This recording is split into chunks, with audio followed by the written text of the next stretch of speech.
There are two slides in a park. As we can observe, the red one is steeper than the blue one. So for same base, these two slides have aligned base, right? Let us say this represents the red one and this represents the blue slide. Now, for every step we move horizontally, this line is going up faster compared to this one. At every step forward, this line is moving up comparatively slower. So we say that this has a big slope and this has a small slope. So what is slope?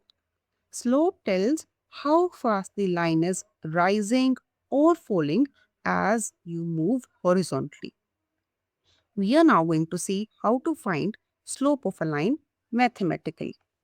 So we have a line U and this line is intersecting the x-axis at point T. Then we have this y-axis. Now let us have 2 points P and Q on this line. This is the line whose slope we need to find. Now let us say that the coordinates of P are x1, y1 and the coordinates of Q are x2, y2. Now from Q we are going to drop a perpendicular on the x-axis. Let's call it QS. And we are going to drop one perpendicular on the y-axis as well. Now this point will be x2, right? Let's drop a perpendicular on the y-axis and this point will be y2. And we are going to do the same for point P. We'll drop two perpendiculars, one on the x-axis and one on the y-axis. This is x1 and this is y1. Now let us extend this line. Once again, this is also going to be at 90 degrees on QS, right? Let's call this point M. So we see that this distance is x2 and this distance is x1. So the distance PM is x2 minus x1 and the distance QM is y2 minus y1, right? Now let us say this line makes an angle of theta with the x-axis. Now since TS is parallel to PM, so this angle QTS and this angle QPM, they will be equal because they make a pair of corresponding angles, right? Now let us see how can we find the slope. Let us look over here. Now this is the line whose slope we need to find. So slope is basically when we are moving forward, how much the line is rising, correct? So when we move from P to Q, the line rises from y1 to y2. So the change in vertical direction is y2 minus y1. And this has happened when we have moved from x1 to x2 in the horizontal direction. So the change in horizontal direction is x2 minus x1.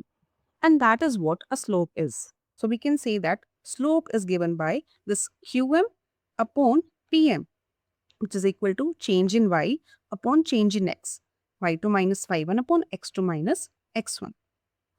Now, if you look at this triangle, this is a right angled triangle, PQM.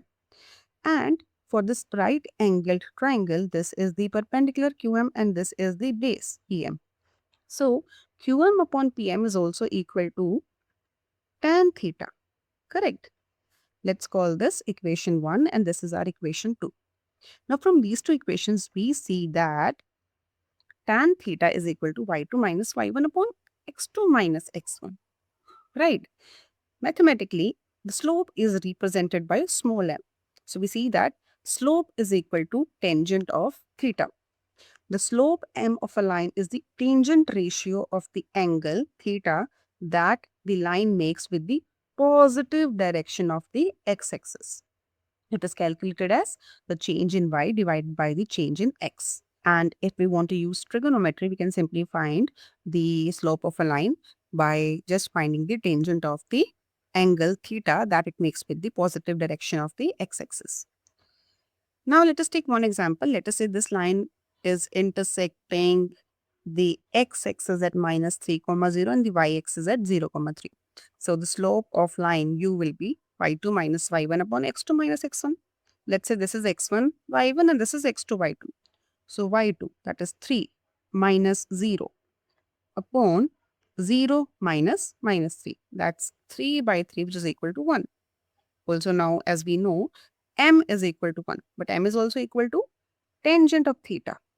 Let's say theta is again the angle that it is making with x-axis. So when is tan theta equal to 1? When theta is equal to 45 degrees. So we can just know now that this is actually 45 degrees. Now let us say we have one more line which is parallel to you. Let's call this line B. Now since these two lines are parallel, this is also going to be theta because they are going to make a pair of corresponding angles. So what does we see from here? If this line is a slope of 1, because the angle here is 45 degrees, tan 45 is 1, this line also has the same angle with x-axis. The slope is going to be tangent of 45, which is 1. So we see that parallel lines have equal slopes. Also, there are two more interesting observations. Slope of x-axis, since there is no rise happening here. So the rise, the change in y is 0.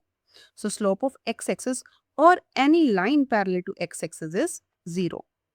Similarly, slope of y-axis or any line parallel to y-axis cannot be determined because in case of y-axis, the horizontal change is 0. So anything divided by 0, we cannot determine that, right? So slope of x-axis is 0 and slope of y-axis cannot be determined. Let us now look at one example where the slope of line comes into use. So we need to show that there are 3 points A, B and C. We need to show that these are collinear, that is they lie on the same line. Now we can use the concept of slope of a line to find this. So first of all, we are going to find the slope of line AB, which will be given by y2 minus y1, 3 minus minus 1 upon x2 minus x1, 1 minus minus 1. That's 4 upon 2, which is equal to 2. Now we are going to find the slope of line BC. Once again, that will be 7 minus 3 upon 3 minus 1. So this is 4 upon 2 equal to 2. So the slope of line AB and line BC is equal. Also, these lines have a common vertex, B. So we have two lines whose slopes are equal and they are attached at a vertex B. That is, they share a common vertex. So that is only possible when these 3 points lie on the same line. So that means the points A, B and C are collinear.